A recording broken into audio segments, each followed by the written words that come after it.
அறுவை சிகிச்சை மூலம் குழந்தை பிறப்பு. சுகப்பிரசவத்தை எதிர்பார்த்து காத்திருந்த எனக்கு எதிர்பாராமல் கிடைத்த ஒரு மரண வழிதான் அறுவை சிகிச்சை. கத்தி உடலில் அறுபடுவதை முதல் முறை உணர்ந்த தருணம். முதுகெலும்பில் மருந்தூசியை வலியுடன் பெற்றுக்கொண்ட முதல் தருணம்.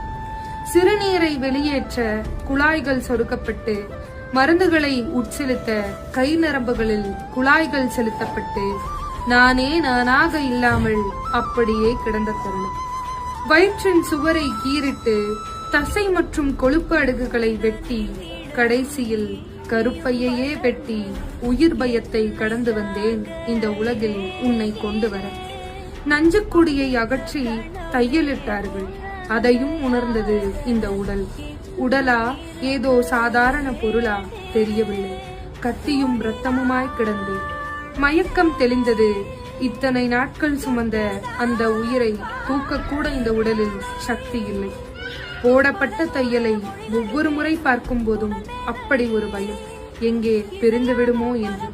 இத்தனை வலிகளையும் தாங்கி கடந்து வந்தால் இளம் வயதிலேயே இடுப்பு வலி, முதுகு வலி. உடலே மாறிவிட்டது, வலியே வாழ்வாகிவிட்டது. அனைத்தையும் கடந்து வந்தேன். மருத்துவர் சொல்கிறார் 2 குழந்தைகள் தான், அதுவே சிரமம் என்று. யாரிடம் சொல்வது நான் பட்ட வலிகளை? வலியை மட்டுமே முழு நாளும் அனுபவித்து ஒரு உயிரை இந்த உலகிற்கு அறிமுகம் செய்த நாள் வாழ்வில் மறக்க முடியாத ஒரு நாள்.